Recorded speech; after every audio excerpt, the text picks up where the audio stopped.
find me in the spot where the floppies be. Till I give it a read, keep it crisp in the sleeve. Every Tuesday night feels like Christmas Eve. Living between Wednesdays. What's up, folks? I'm your host, Konrad, on Wednesday Night Reviews, and I'm joined today by Shawn Daley, and we're going to talk comics in general. Shawn, thanks for coming on the show.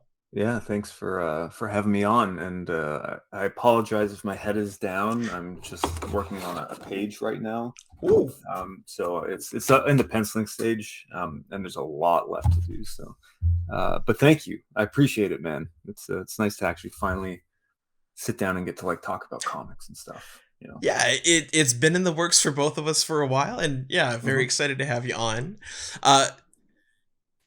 You know what? I'll start with my main first question, which is hopefully easy for you. Simply, who is Shawn Daley? That is not an easy question for me. But I think, I guess to start, I'm in Toronto. I'm a cartoonist. I write and draw comics for a living, and I make music for independent video game companies as well, or developers, I should say. Games like Super Blood Hockey and Terror of Hemosaurus, which are out on Switch, Steam, PC. That's so cool. All my favorite platforms, basically. So I try to just keep busy making music and comics, and so far it's working. So I have no complaints, I guess. I love it. Like you said, you're based in the Toronto area. I guess, you know what, an easy question to start with. What are you currently drawing? I'm working on Illumon. It's a Pokemon-like book, very influenced by the games, or my experience with the games at least, because I've always wanted kind of like a take on Pokemon that's a little bit more mature, a little bit more for the adult fans who grew up with the games. Because those worlds, like the world of Pokemon, is so rich and interesting and fascinating, and there's all of this fan lore that exists outside of, the canon. Yeah. It's just same thing with any fandom, really. But I don't know. I've just always had a direction for that series that just kind of isn't possible, because Nintendo and the Pokemon company, they would never let the monsters fight each other to the death, for example. Fair, yeah. And I mean, they used to actually do that in the manga. It was a little bit more different than it is today. But I just kind of wanted to see a little bit more of an adult take on Pokemon. So I was like, well, that's a book I want to see, so I might as well just make it. And here I am now. I think the idea happened in August of last year. Oh, pretty roughly. quick then. Yeah, well, yeah, I figured I might as well just get on it. I was gonna start working on another book for myself anyways. So I figured this would probably be the one that I jump into next. It was the one I was the most passionate about, for sure. So that's amazing. Yeah, I'm happy with it so far. But the Kickstarter was successful,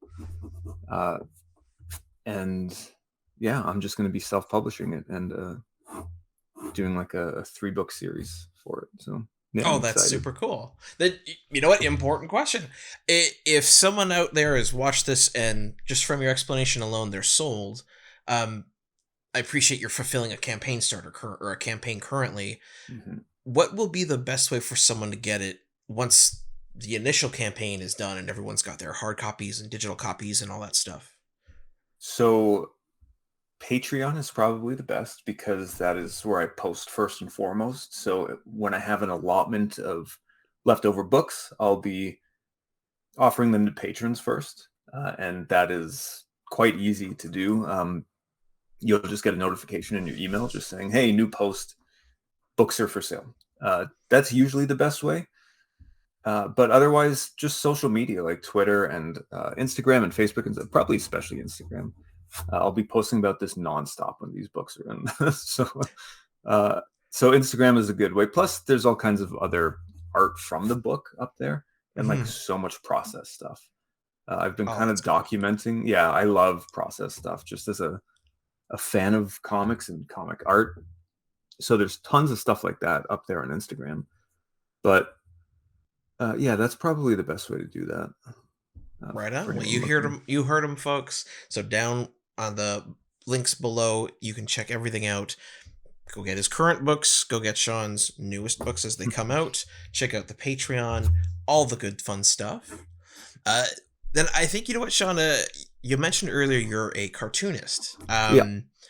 Obviously you're currently drawing a comic book. I've got your graphic novels in hand. So from an artist, I always like to ask, why would you call yourself a cartoonist over a comic book artist or an illustrator? Like, is there purpose to it, or is it just that's what the terminology was when you came up? Well, so as far as I know, I might be very wrong about this, but as far as I know, a cartoonist is somebody who writes and draws their own books, or their own comics rather. Oh, okay. Whereas, you're either an artist, which is one thing, a writer, which is another, or a cartoonist, which, as far as I know, is like an all-encompassing thing. Where it's just like, I make comics, just the same way as somebody who might call themselves an illustrator may not write comics. It's like, I just, or even make comics, I guess. It's just like, no, I just draw pictures, which is totally cool. But, so that's kind of why. And also I heard when I was first getting into comics, that's how Jeff Lemire referred to himself, as a cartoonist. And I was like, I want to be that. I want to do that too. I want to be a cartoonist. And so it kind of just stuck, No, I think that's a fantastic thing to pursue, and what a great role model to take on and follow in the footsteps of in any capacity. He's the best. He's like such a nice dude as well, which just makes everything better when the people that you look up to and respect so much are just like good folk. Yeah. It's just so cool. I have nothing but good things to say about Jeff Lemire. Agreed. I actually, my partner and I got to meet him at, I think it was Fan Expo a couple years back. Yeah. And yeah, he's, without being in any capacity disrespectful, because I think he's a fantastic artist and writer, a cartoonist. I think he's genuinely such a good person. But my partner and I were walking away, and she'd picked up some of his art from Royal City, so we have a page of his. That's awesome. Yeah, and basically she turned to him and she was like, if I passed him on the street, I wouldn't even know it. Like, he feels, again, I don't want this to come off wrong, but he feels average, normal. Yeah, like he doesn't have any particular air of like, oh, I'm an established amazing. He's just like a dude, and it's so cool. No, he's comes off as a very humble person and just lots of humility. So it's he's very approachable at conventions. So he's never been anything but like kind and helpful anytime I've asked him questions about art or stop by to chat with him like at conventions and stuff like that. So yeah, and I always kind of recommend stuff like that to people who are at conventions who have artists that they want to see there. Like, a lot of the artists at these shows, for the most part, very approachable people, like just super kind, very helpful people working in comics for the most part. Again, it's not going to be everybody you talk to, but in my experience, if you're respectful about somebody's time and you're not like crowding the space or like just kind of being a jerk, like people are super approachable and guess what, like they love talking about comics and artwork and stuff like that. Big surprise that somebody working in comics wants to talk about that stuff. So what? I kind of I always tell people, like, if there's somebody there you want to some of your favorite artists and stuff, like, be kind, be quick, be approachable, and just like you can probably chit chat for a little bit. Hell yeah. Yeah. Speaking of people making comics, you yourself, I have 2 of your books in my hand, Bridge Builders, Creed, and Better Place. Awesome. Can you tell us a little bit about the type of comics you like to make, and maybe sort of give some small synopsises of a few of them so that people know it, they can go out and look for your books? Yeah, so I like the sad books. I'm a huge fan of like gut punches, right? Books like I Kill Giants are probably like that style of book is amongst my favorite. books that mix fantasy, and this is going to sound silly, but fantasy with like family drama or just Mm. interpersonal drama, essentially. Um, those are definitely my favorite types of stories. And so I think, so the two books that you have there, Bridge Builder's Creed and Better Place. Yeah, so Bridge Builder's Creed I released 2021. Did a Kickstarter in February. It was reasonably successful. Did a 500 book print run and shipped everything just by hand. It was a very Oh, cool experience. It's a lot of work, but like, good God, I love that part of the job. Which is weird because a lot of people do yeah. not, right? Like, it's You're the probably first. Yeah. yeah, yeah. So I think, yeah, Bridge Builders is a story that I wrote after I released my first book in 2015, which was Terraquil. It was a collection of short stories, and it did pretty well. It was my first book, and I was like, "There's no way I'm gonna, possibly um, crowdfund this or kickstart it." And I Hmm. did that, and then it got picked up by a publisher, and all of that made me terrified because I was like, "Oh no, I have to do all this over again if I want to have like a successful career in comics. You can't just do it once and then." Yeah. Yeah, I mean, you can't. There's nothing that says you can't do that, but I wanted to keep making stories that people would read and enjoy.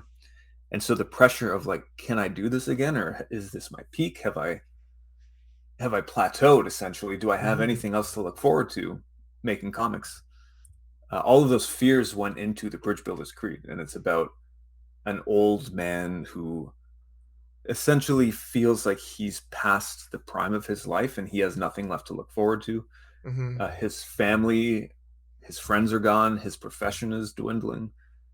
He's in a world that he doesn't really recognize anymore. And so he kind of sets off on just a very personal journey to literally and figuratively rebuild bridges in his life. And so that's just what the story is about. It's kind of a weird story because the structure of it is not typical at all. It's not got your three acts. It's not got your villain. It's just a story about a sad old man building bridges. So that was an exercise in writing, but also just like exercising my fears about my place in the industry and like if I've done the best that I'll ever do.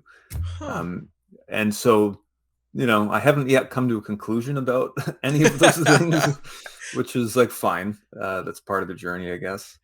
But yeah, that was Bridge Builder, and then or not Terrible, Better Place. That was written by Dwayne Murray, amazing writer. Yeah, man, he did such a good job with that. And I drew that over 2019, I believe. And that got picked up by Top Shelf and IDW, which was like wild, man. Yeah. When Top Shelf was like, "Yeah, we want to publish this." Dwayne and I were both like, like, I mean, we thought we had a good thing, but like, you never expect a yes. You always expect good try. I mean, Mhm. technically, you expect nothing. You expect to not even receive a response, which that's just how it goes most of the time. But that it got picked up by Top Shelf was a literal dream come true because we've both been reading Top Shelf books for since we've been reading comics, essentially. I mean, maybe not so much him, but me. My first book was a Top Shelf book that I ever read, and Oh, so cool. to to be able to work with them and the editing team and the marketing team and everything was awesome. It was so cool. I don't even think I mentioned what it was about. It's about a kid whose grandpa passes away, and his mother tells him that Gramps went to a better place, and then the kid decides that he's going to go search for that better place, and it's just kind of about um, it's about grieving and dealing with like the death of a loved one, and it's a book that you could, as a comic fan, you can read um, regardless of what age you're at. I think as long as you can Mhm. read, you can kind of get something from this. But I've been told a lot of parents are reading this with their kids to help them just like learn about death, about losing Wow. somebody, which is, yeah, that means so much to me just to to hear like a parent say that. Yeah, and that's what this is all about. It's literally like why I make there are days when I'm just unable to draw, and I think about stuff like that, and it just helps. It helps me be okay with those days and just being like, some days I can do it, some days I can't, but as long as I like try again tomorrow, it doesn't matter, you know. Yeah. Anyway, it was a bit of a tangent, but it's most welcome. Do you remember the first time, whether it was through Better Place and parents coming and talking about this is how they're basically telling their kids about, life and death and stuff? Do you remember the first time something like that happened with one of your books? Yeah, I actually do. I was at it was Fan Expo. This was probably, oh man, I want to say like 4 years ago. So I had a reader who has kind of been following my books and my stories since the beginning, since I was self-printing mini comics and posting stuff online for free, and so he stopped over at Fan Expo, and he was like, yeah, my father just passed away, and he looks exactly like one of the characters in your book. And he showed me in Terraquil that one of the characters looks just like this guy's father. And in the book, in that story, that character ends up, you find out that they're quite ill, and they're kind of in the last year of their life. It's again gut punch, right? Like that's the whole purpose of telling these stories. And so this guy at the show was just like, I just wanted to say like, thank you for writing the story, because every time I read it, it's kind of like I get to hang out with my dad and see him in comic book form, and like obviously it wasn't planned at all or anything like that. And so I ended up I had all of the original pencil pages like down underneath the desk, so I just pulled them out, threw them down. Nobody knows the story. I've never actually told it to anybody. Oh shit! And I was just take them, like take the pages. They mean way more to you than they ever will to somebody who just looks at them and likes the lines. You know what I mean? Which obviously there's nothing wrong with that. I have a ton of artwork where I just like the lines or I just like the colors. But clearly it meant a lot to him. And so to be able to kind of like pay stuff like that forward just like means so much to me. And it meant a lot to him too. And that was kind of a moment I'll never forget, where we just kind of shared some tears together in the middle of this show. People everywhere. I'm sitting at my desk and we're both just like kind of, wiping tears away. Yeah, it was awesome. It was a cool experience. And again, it reminded me like why I do stuff like this, That's incredible. Like it's funny because whenever I've heard people introduce you on other shows or podcasts, at Comic-Con that just passed, literally people would introduce you as like, oh, the guy who likes to write sad, emotionally painful stories. And then you come out with a story like that, which is equally like, heartstrings getting yanked on emotionally. It's right there. But it's beautiful. That's what it's all about, man. That's like I said, you gotta pay that forward. So now, obviously you could say pass to this question, but Shawn, I perceive you to be a fairly young guy. I don't think you're much older than I am. Maybe I'm wrong. But you also seem to write these stories that take a lot of different perspective that I view as being beyond your years. So I guess like, again, this is the part gladly just say pass, but how old are you? And I guess, are you okay? Like, are you good? First, I'll answer the second question first. I'm very good. Yeah, no, I'm awesome. I'm doing just fine. But I think due in part to actually making comics. I don't know if I'd be fine if I wasn't making comics. You know what I mean? Like, this is my job, but it's also therapy in a big way. Like, it's amazing to be able to take things like what I did with Bridge Builders, like take my biggest fears and my concerns about myself and put them onto a page and then release it and let people read it. Like, it's a kind of a wild thing, but it's also very therapeutic, you know, to actually be able to talk about stuff like that. But yeah, no, I'm great. Thank you. How are you doing? Oh, I'm good. I mean, good? Okay, good. I finished Better Place a couple days back, and I was like, God damn! And I'm like, got a couple tears in my eyes. And I'm like, just again, like, there's something about your art that, like, it's very well cartoony, as sort of we've just discussed previously, and actually, if you're comfortable with it, you want to show the panel. Your art is very much inspired by Akira Toriyama, Dragon Ball, Dragon Ball Z. No surprise. Yeah, like, great art style. Thank you. And for such a cartoony style, am I showing anything? Oh, don't show that page. I'm trying to find a page in Bridge Builders Creed where I'll just show like an early page. Screw it. Cool. Here. Oh, yeah. It's like a page like this where, you know, it's not super hyper realistic. It very much is more expressive than anything else. It fits your style of storytelling very well, and it's just, yeah, you do, in what is conventionally a very happy, riveting style of art, tell just some very sad and personal stuff, and it comes through so well. It's awesome. Thank you.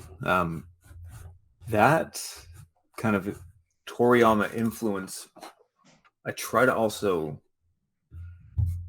So the very first episode, have you seen Dragon Ball Z or any of it? I've seen all of Dragon Ball Z. Okay. A bit of GT, in a pinch of the original. Awesome. So there's going to be a spoiler for Dragon Ball Z right now. Just a heads up for anybody watching, maybe. I mean, it's what, 15 years old at this point? Yeah. It's yeah. It's still totally worth watching for anybody wondering. But the very first episode I saw, I would think I was 16. I went over to my brother's house, and he just had Dragon Ball Z on YTV way back in the day. And if that didn't date me, I'm 37 years old. So, yeah, YTV was around a little while ago. I missed that. Yeah, I don't know if it's still around or not. It's not actually. No, it's not. Not in the same capacity, at least. Okay, cool. Yeah, it was like my life back in the day. Like everything that I ever watched was just on YTV back then. But so was Dragon Ball Z, and it was an episode where Vegeta gets killed by Frieza. He gets kind of like a laser, through the heart, shot through the heart, and then he's laying on the ground. He's laying in the mud. He's crying. There's blood on his face, and he's just pouring his heart out to Goku, just being like, "Here's my life story. Here's what happened to me. I had no choice. Frieza made me who I am, and you have to kill him." And that was the first experience I had with Dragon Ball Z. I hadn't seen anything before or after, and I was like, what is this show?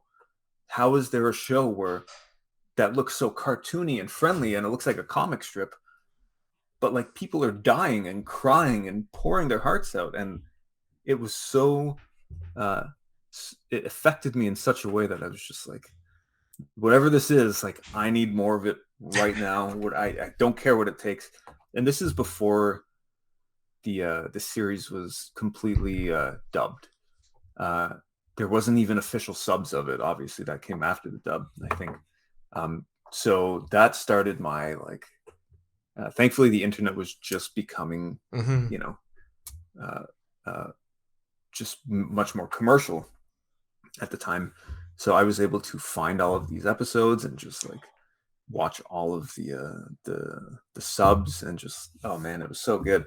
But that one episode without context was just like, I have to, first of all, tell stories that make me feel the way that I'm feeling right now as I watch this. But also in, I recognize this part much later, but in an art style that is friendly and cartoony, but can kind of catch you off guard by how either sad or violent it can get. You know what I mean? Oh yeah. Yeah, because I mean, you see Toriyama's artwork, and it's just like, what is this kid's show? Like, what is this show for babies? What is this child's, this child's television cartoon? And then Yamcha gets a fist rammed through his chest, and it's just like, Well, it damn. catches you off guard. Yeah, it's just cool stuff. So I kind of, and I love that. I love it so much to have bright, colorful cartoons that are, sad and maybe violent. Fair. Yeah. You know what? Actually, talking about Dragon Ball and the whole franchises itself, or at least I grew up a little bit younger than yourself. Like, I'm 31 or 32 now. I should probably know that, but whatever. So for me, it was YTV at, I think, 8 o'clock was Dragon Ball Z, Escaflowne, and then Gundam Wing. Oh. And I always remember out of Dragon Ball Z, like as an adult now and thinking back on it, like it's easy to go, oh, it's a super repetitive show where just a bigger, stronger bad guy comes out and they'll get defeated, someone trains, they go beat him. But it's moments like that you mentioned. Another one for Vegeta for me that clicked in my brain was just they show a time where he's out training, trying to become a Super Saiyan like Goku, and he's in an asteroid field just blowing asteroids up as they're coming at him, and he gets beat hard, like he's going to die. And again, he cries, he just like confesses out to himself that like he has to stop, otherwise he will die in this pursuit. Right. Yeah. And something about humbling himself and realizing that helped him move forward. It was interesting because, like, out of a show that would be so easy to just go, oh, it's just the same boring fight over and over again with different characters. Yeah, they pull so much out of it. Yeah, big time. And that was actually one of the parts of the story that wasn't in the manga. Like, that was just in the TV show when you see him turning Super Saiyan for the first time. So it was one of the rare cases where the anime was like a little bit better than the manga, which wasn't often. So I guess what I'm trying to say is, like, if you haven't consumed Dragon Ball Z or any of Dragon Ball yet, read it instead of watch it. It's so much more digestible if you read the story, because you don't have to sit through episodes where nothing happens. Yeah, waiting for a planet to explode for 5 episodes, and you can get through that in about 15 minutes of reading. Nice.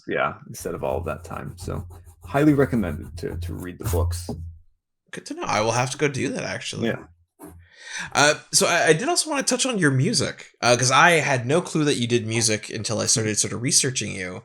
But not only do you make music, like you said earlier, you make music for games in the, I guess it'd be 8-bit style or 16-bit style. Yeah, it's all 8-bit music. Yeah. So, myself included, for the folks who don't know, what does 8-bit music mean? What does that 8-bit part actually signify? That's a good question. Let's think about that for a sec. I believe it's technically the bit rate of the music, and I don't know what that means. I don't know. I should. That would be like, asking how a brush works, and me being like, well, I don't know. I just know how to use it. Fair. So it's not a great answer. It's not a great answer, but yeah, I believe it's in regards to the bit rate, which is something to do with data and information. But I can't tell you anything other than that. But I know that it's like chiptune style stuff that you would hear in old Nintendo games, old Game Boy games, and systems of that era. It was all done in 8-bit. So yeah, and it's all very influenced by stuff like Mega Man and a lot of old Capcom games and stuff like that. So it's very high energy, fast paced punk style chiptune music. Yeah, my favorite. I was just gonna ask. And did did you start doing music and making music like that prior to making comics around the same time, or did that happen after? Oh yeah, much earlier, much earlier. I went to school for music Mhm. when I was 19 or 20, I think, and worked in the music business for about 6 years. And then it's not a great business, you know. Oh, okay. It is a very tricky business. I think everyone takes the sex, drugs, and rock and roll thing like very seriously, and like yeah, it was for some people, but it just wasn't for me. So I kind of exited that. But I still love music. I still love making music. Still loved learning about music and just studying. Hmm. So I figured I would keep making it, but in a way where I didn't also have to rely on other people, which sounds weird because like I'm a bass player and I'm a guitar player, but I'm not a drum player and I'm not a singer. So I Hmm. can't do any of that. I can't make a full band without other people, essentially. Um, and I still wanted to make music. So I was like, well, I love video game music and I dabbled in chip tunes a little bit. So why not just Oh. kind of do it all? Like I don't need to hire uh, a drummer or a singer if I want to make chiptune music and just do it all myself. Um, and so I started doing that like very early when I was like 17, I think, probably even earlier than that. Wow. Okay. Yeah. And then, yeah, comics wasn't until I was like 27, I think, 28 roughly. And Huh. that's when I was like, no, I want to do comics now. Yeah. So it's just kind of a big change. So when you're now writing and drawing, is that still what you listen to, or do you listen to music while you create? I do. Yeah. It's very rarely chiptune music unless there's an old soundtrack that I'm feeling nostalgic for or like I want to study it a little bit. Um, yeah, mostly now when I'm like working on stuff, I'm probably watching something. Uh, yeah, I probably have just YouTube or Twitch up and I'm just, Okay. watching something. I'm trying to stream a little bit more, speaking of Twitch. Um, just like some of the making pages and like doing painting and stuff like that. Hell yeah. Because it seems like such a great place to share stuff like that. Every time I stream, I tend to get people actually like interested in the process and asking questions about it. And a lot of artists use Twitch to kind of learn about the craft. And I wish I had that when I was first starting. I wish there was people on there making comics and talking about it so I could like learn about all this stuff a little bit easier. So I figure like why not create that content so that Yeah. maybe people out there can who are also learning can like hop in and actually learn, ask questions and stuff. So on Twitch, how can people follow you? It's just Shawn Daley on Twitch. And again, I've just started doing this within the past like 2 weeks. Oh, nice. Yeah, it's very, very Baby early on. fresh. Yeah, Yeah. very much so. But I'm having a ton of fun, and yeah, it's been a super cool community so far. Yeah. Nice. So I think I asked you this at your table, and that's how I ended up with Bridge Builder. Wow, words. The Bridge Builder's Creed. Yeah. Um, but if someone wanted to get into your work, and now that you have a number of works out there, where would you recommend they start? That's a hard question to ask. The further back you go, the rougher the art gets. Okay. You know what I mean? Like it's yeah.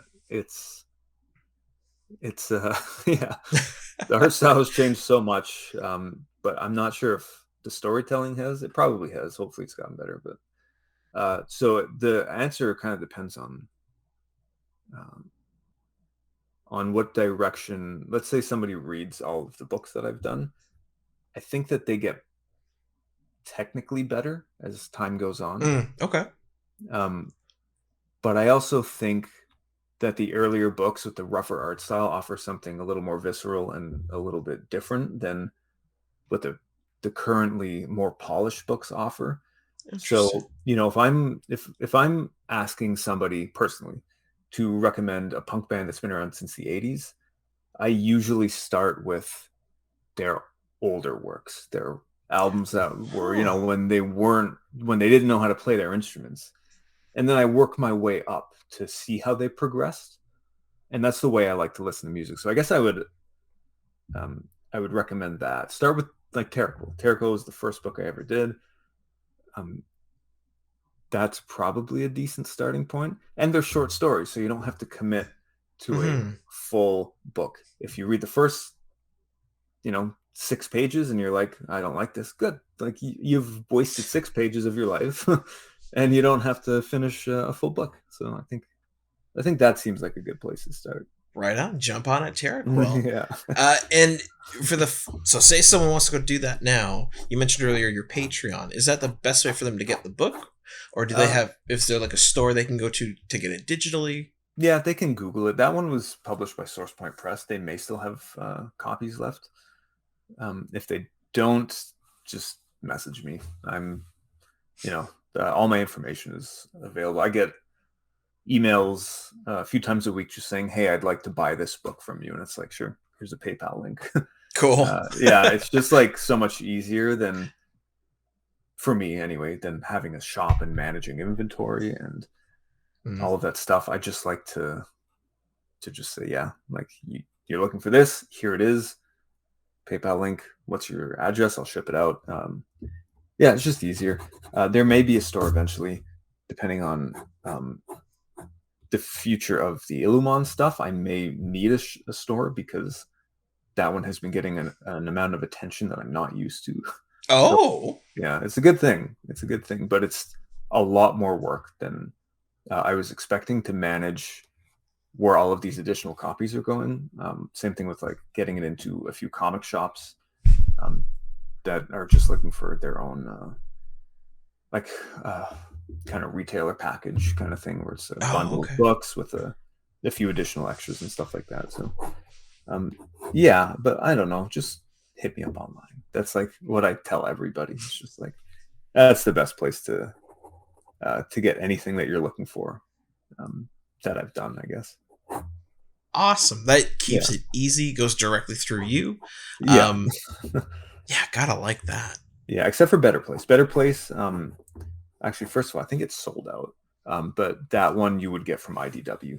You would hit up the IDW/Top Shelf website. And Better Place would be available on there. Sick. That's so cool. I hope it did sell out. It's a good problem to have. Yeah, it is. But it's not bad at all.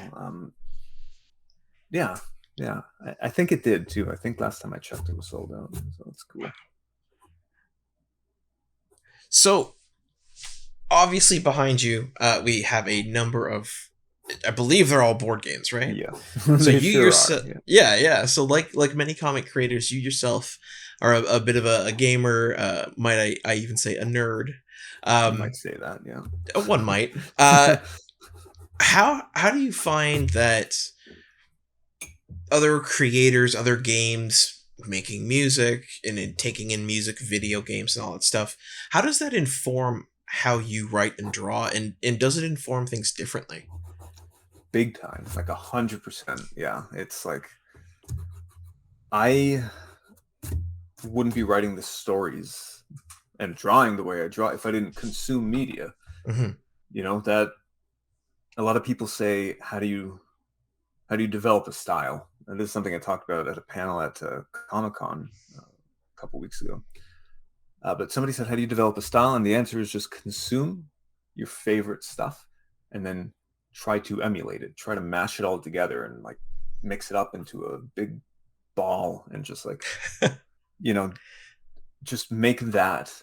And eventually with time and practice, that'll be your style.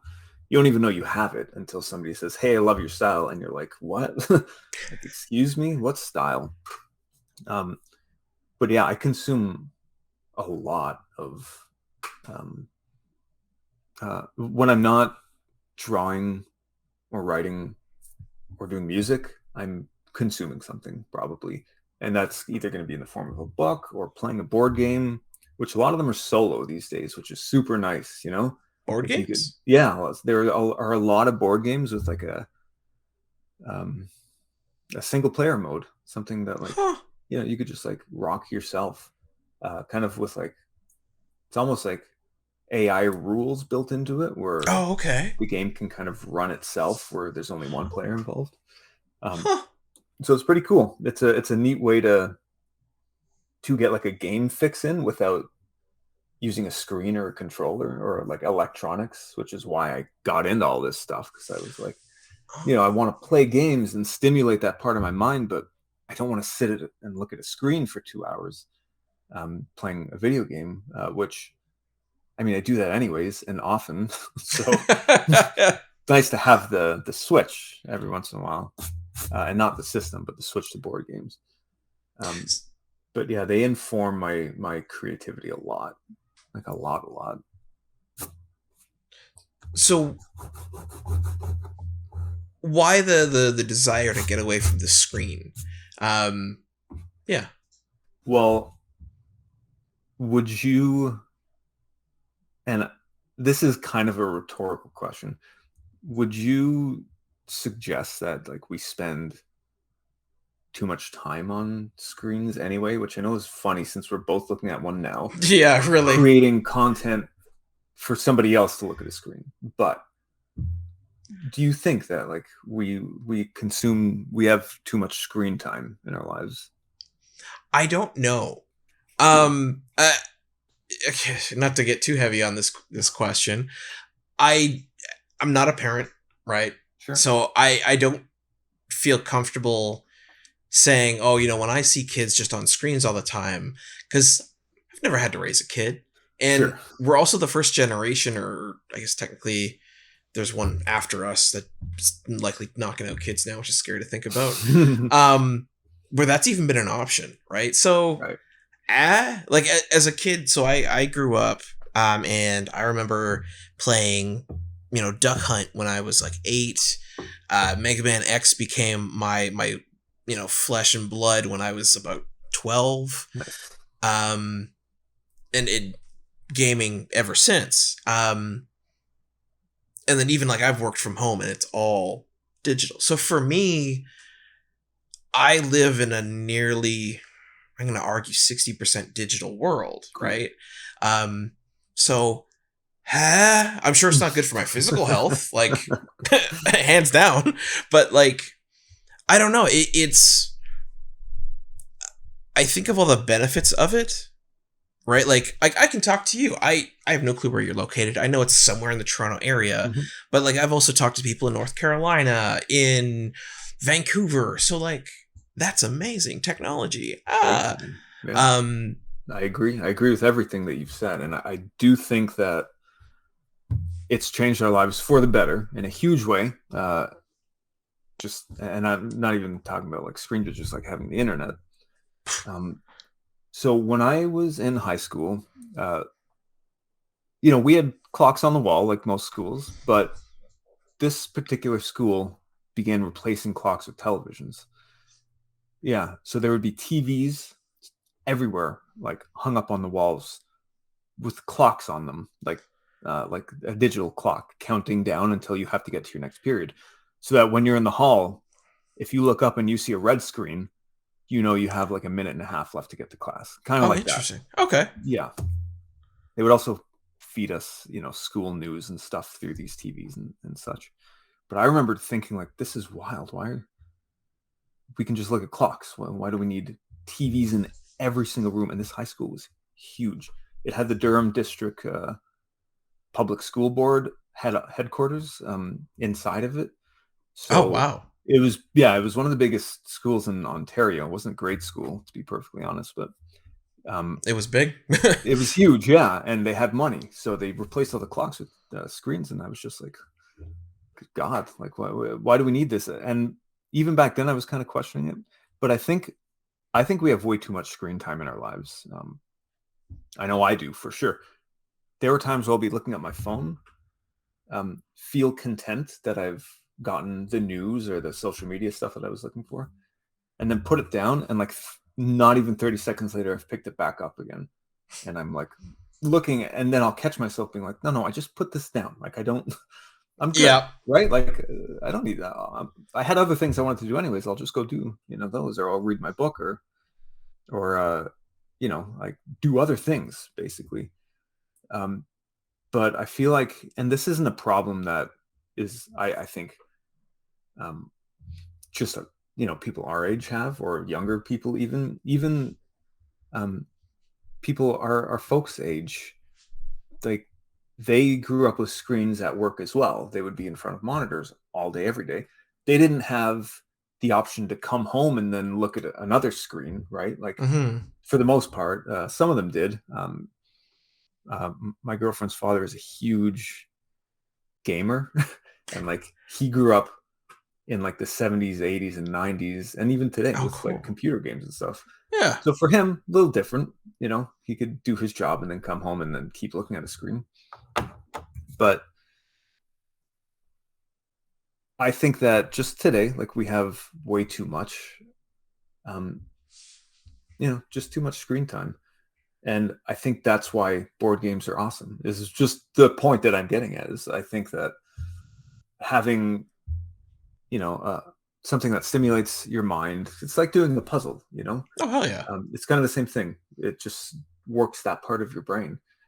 The added benefit to something like this is that there's a little bit more intricacy and much more moving parts and more to keep track of. That kind of works out different parts of your brain, but it's just nice having all of this without a screen and just being able to rest your eyes a little bit while staying engaged. So board games are kind of something I always recommend to people. I play a lot of card games too, like Magic the Gathering, and yeah, I was gonna say, yeah. And the occasional game of Pokemon, and literally every other card game that comes out. You can't see it, but I have mountains and mountains of. Every time a new card game comes out, I'm like, I have to buy a box. I have to get the starter decks. I have to try it out. Yeah, 100%. So I don't know. I love this stuff. I just think it's awesome, and it just really inspires the creative parts of my brain, without wearing me out. The way that maybe sitting in front of a TV playing Final Fantasy 14 for 6 hours at a time will do. Which, to be honest, I may do that coming up soon anyways, so I can't complain. But if I can limit that a little bit, I want to. Fair. Do you think that's why you draw? I've been calling it analog, but because I know you ink, you draw, and you do watercolor. Do you think that's why you prefer that over digital? I prefer. So sure, let's run with that. Yeah. But again, and that just kind of feeds into what I was saying earlier, is like a lot of people working on comics full time will be working digitally, and then they spend their whole day looking at a screen, and then to go off and like the screens everywhere. Anyway, I actually just love the feeling of like getting my hands dirty, and ending up covered in paint and pencil and stuff like that. I could never get anything like that from digital, and I've tried. When I first started, I was coloring a lot digitally, and it just never felt fun. It never felt like I was engaging with the actual piece of artwork. And not to say that people don't feel like that. Obviously, a lot of people do. And that works for them. And like, I wish that worked for me, but it felt like work. And when I'm sitting here painting, it feels like fun. So interesting. Like, I'm going to choose the one that feels like fun. I also just love the way that watercolor looks, and I love the way that it works. And I wanted a finished product that I could hold in my hands and then sell. And so when I first started getting into working for hire, my prices were ridiculously low. They were $25 a page, roughly, for like a fully painted, lettered. Oh, wow. Ready to go. Yeah. A little low. But Just a I smidge. just a bit, yeah. But I justified that by saying I will have a piece of artwork that I can sell to recoup the cost that I lost. So I was able to keep steady work for years and years despite having no experience because I would work for a small page rate and then sell the page for um, 50, 60, $75 afterwards. And then it was almost like, well, I'm kind of making like $100 a page. And back then I could Yeah. knock off like, 2 a day. So I was able to keep going with a low page rate. I can't do that these days, unfortunately. It's yeah, it's gone up a little, but I still love having a piece of artwork that somebody can connect with and then hang up. That will never go away. Oh, hell no. That's never going to change. So to me, it's more than anything these days just about the finished product and having that and holding it and then eventually getting rid of it. That's like an experience all on its own that you can kind of only get with this piece of paper. You know what? Yeah, and I totally agree because there is something so cool. Like as a consumer of comics, there is something so cool about knowing that, like I mentioned earlier, we have a page from Royal City hanging up on the wall. I've got original art from Tony Daniel, Unique Paquette, Uncouth Ruth up there. Like, Oh, love him. he's so good. sweet. Yeah, But he's such a nice dude too. yeah, there's something about that physical thing, and I watched an interview with Greg Capullo, and that's one of the reasons he was like, "This is why I draw physical, not digital, because I can give this to somebody, I can have this, I can sell it. There's something here. It's not just a PDF." Right. Yeah. Yeah, I think it's important. It is. It really is important, and yeah, I don't foresee ever switching to digital unless it's for like very preliminary stuff. I've Mm. been thinking about doing my pencils digital and then printing them off and inking over top of them on paper or light boxing them. But yeah, I'll never switch. I don't think I'll ever end up going digital. Just doesn't work for me. But it works for so many people, and like I don't know. I kind of wish I do because it's so convenient to just be able Yeah. to work wherever you are in the world, and you always have your studio with you in your backpack. Uh, yeah, yeah, not so much. Yeah. Interesting. So we're about at the end of the hour, a couple minutes away. So I like to ask some fun questions. Let's So go. so we've talked about board games and stuff. So what are your like top 3 board games? Well, let's have a look, shall we? Hell yeah. So far, so let's see. There's so many here. So this isn't going to count as a board game to a lot of people, but it's in the section, and I buy it from the board game shop, so it counts. That's a board game. There's a card game called Marvel Champions. It's amazing. It's one of the best card games I've ever played. It's a collectible card game, so there's no booster packs. There's no value to the cards after you've bought them. There's no secondary market. Everything that you need comes in the box that you buy. You only need to buy one of them and only once. And it's a game that you can play with friends. It's a game you can play solo. But if you like Marvel and you like card games, that's very important. 100% recommend that one. I'm sure there's at least a couple Star Wars fans out there. Oh, yeah, just Probably, a few. right? Yeah. Yeah. Imperial Assault is an incredible miniatures board game, and it's campaign based. So you can get together with a group of friends and rock the 10 missions in this campaign box. It tells a super fun story, and it's just like if you're a Star Wars fan and you like board games, this is kind of a must play. You can also paint all the minis, which is always a lot of fun with games like that. Well, that's cool. Yeah, and then I mean, this is a classic that I think a lot of people may have seen out there. Scythe. It's huge. This game takes up like 2 full tables.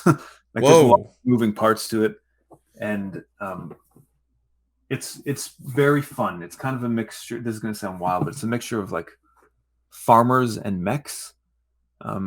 So you can't really see on the box art, but yeah, it's a very strange, very fun kind of like resource management point based gaming experience. So yeah, I would say those three have been my favorite so far, but I can't choose. There's so much good stuff out there. There is. Yeah. Like on my end, you mentioned the Marvel Champions. I've got DC Deck Builder. Cool. Awesome. Very much love it. Yeah. I actually have a friend who's gone to the World Championship in, I think it's Vegas. Nice. I think for Imperial Assault. Oh, that's so cool. Yes. That's awesome. Yeah. I love that. I've done a lot of competitive like card game stuff. Oh, okay. In my time. In 2002, I hopped on a bus and went to Milwaukee for a weekend to compete in the Dragon Ball Z card game World Championship. A very long time ago. And it was an amazing time. I lost terribly, but I had so much fun. And yeah, card games especially have been a huge part of my life. So I'm very grateful that hasn't gone away, you know. Hell yeah.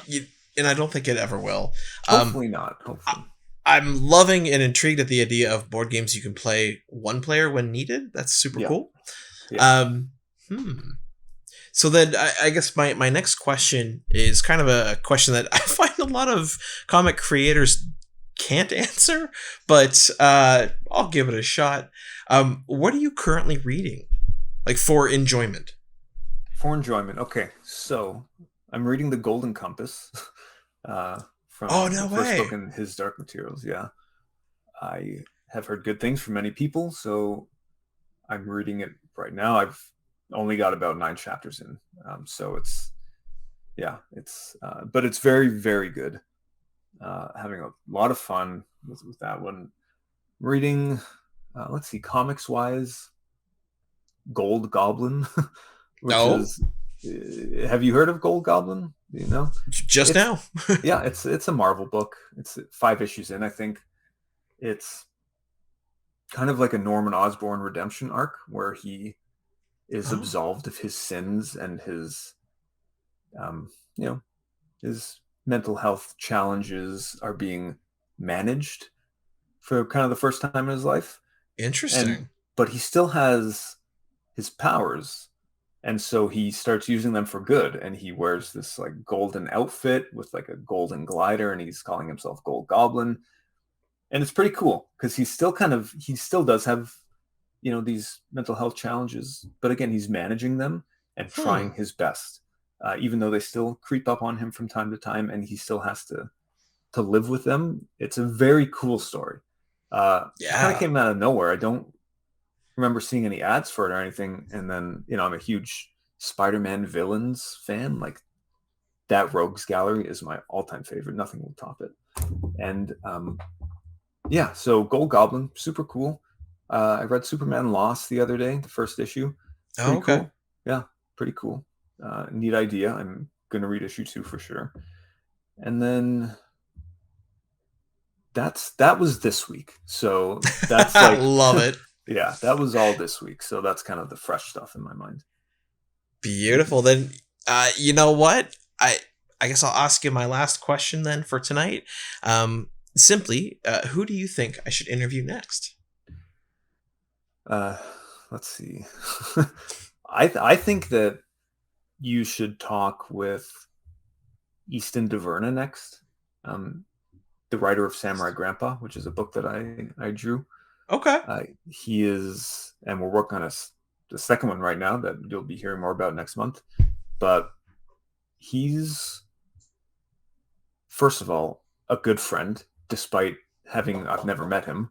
Like we've never met face to face, but we've known each other since 2017. Oh, that's cool. We've worked together very closely on a number of projects, and he's just such a fun person to work with because we share so many hobbies. Like every time we just have a Skype chat to like talk about work and life, we'll be drinking similar whiskeys, or we'll be talking about the same video games and the same influences. And on top of that, he's just a really nice person and an amazing writer. So I would say Easton. I would say get a hold of him. And yeah, just talk about fun stuff. All right, will do. Yeah. Thank you so much for that. Sure. Then, yeah, to close out our little talk today, let the folks out there know where they can follow you, where they can support you, all that good stuff. So I'm on Twitter often at Shawn Daley, on Instagram at Shawn_Daley, on Twitch at Shawn Daley now. I'm doing like 3 live streams a week roughly to show process for the new book. If you want to support me on Patreon, it's just Shawn Daley on Patreon. And that's mostly what I use. I love connecting with artists working on their own stuff to kind of get a look at, what people are working on and what they're being influenced by. And, I'm always learning about artwork. So the more of other people's artwork I get to look at, the more, I feel like I get to grow as an artist. So I always kind of encourage people to, if they're working on their own books or their own, developing a style and stuff, I love talking about that. So hit me up on any of those platforms. And yeah, I'm just kind of always floating around there, just looking for stuff to talk about. So love it. Yeah, and there will be links down below for all of that, so people can very quickly and easily get to you. Yeah, Shawn, absolutely. I want to say thank you so much for taking the time to come on tonight. Thank you. Yeah, I'm glad we actually got to chat finally. Sorry it took so long, but yeah, thank you. I appreciate it, man. That's awesome. Absolutely. Well, I will be happy to have you back for any future promotions or anything you want. And yeah, for the folks out there in YouTube land, like, comment, subscribe. Let me know what you thought of Shawn. Click the links down below. Follow him. Buy his books. All that fun stuff. And we'll see you next time. Golden age to present, digest to oversize. Never miss new comic day, yeah, no surprise. So where's my no prize? Check the letter columns. Can't find issue 2? Yeah, collector problems, cliffhangers, mysteries, you need answers. When did Batman become Green Lantern? I get it, true believer, not lying. Always up for an awesome summer crossover tie-in. High flying, full color or black and white. Splash pages, flashbacks, whet your appetite. With new costumes, team-ups, first loves, first appearances.